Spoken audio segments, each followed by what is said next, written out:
What if I told you that one of the strongest addictions in the world isn't caffeine, sugar, or even your phone?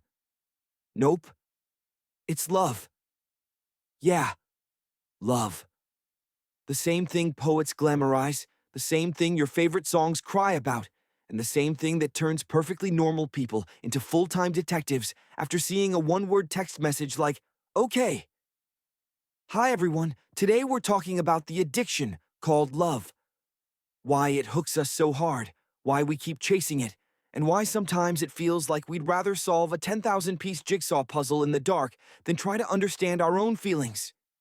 Let's start with this.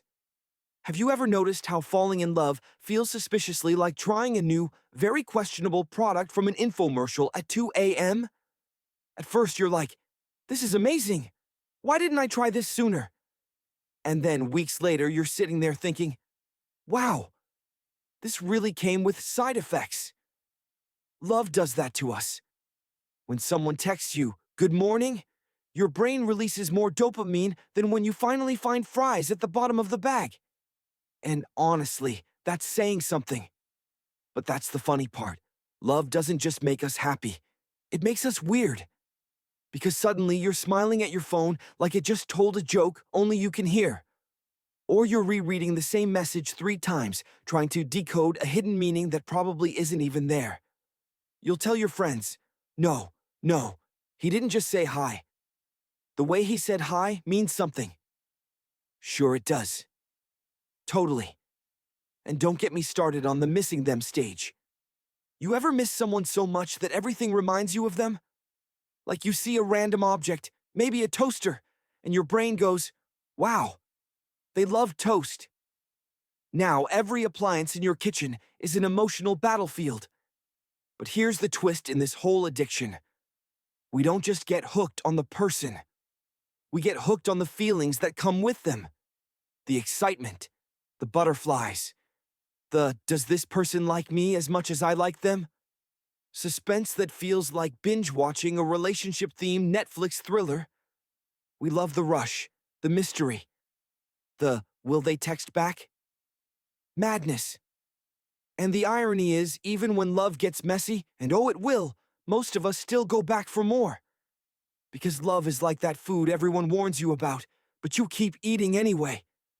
You know it might burn your tongue, but it tastes too good to give up. It's emotional spicy noodles. Some people say love makes us blind, but I think it makes us selectively blind.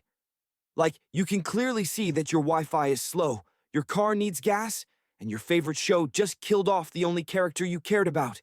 But somehow you can't see red flags the size of national monuments waving right in front of your face. Your friends are like, are you sure this is a good idea? And you're like, yes, absolutely. They sent me a heart emoji. Oh, well then, never mind. That fixes everything. But here's why this addiction isn't all bad. Love is one of the few things that can make us do better, try harder, and actually care more.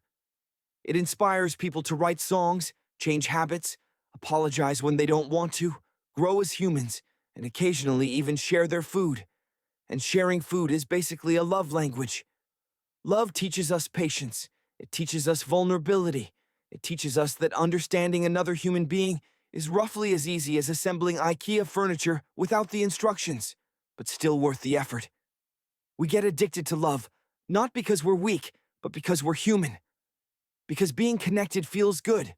Because even though love can confuse us, stress us, and make us question every decision we've ever made, it can also make everything in life feel brighter. And that's the beautiful contradiction of it. Love can break you a little, but it can build you even more. It's scary, but irresistible. Painful, but comforting. Chaotic, but meaningful. So if you've ever acted a little strange because of love, don't worry. You're not dramatic. You're not crazy. You're not alone. You're just human. A human dealing with one of the strongest emotional drugs ever invented. And the best part?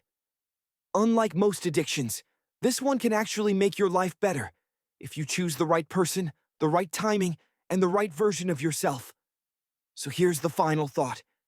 Love isn't something you should avoid or fear. Just treat it the way you'd treat buying something expensive. Ask yourself, do I really want this? Does it make my life better? And will it still make sense tomorrow morning? If the answer is yes, then go ahead. Fall in love. Just maybe not with someone texting K as a full sentence. Thanks for watching. If you've ever been addicted to love, currently addicted, or planning to be addicted again soon, yeah, welcome to the club.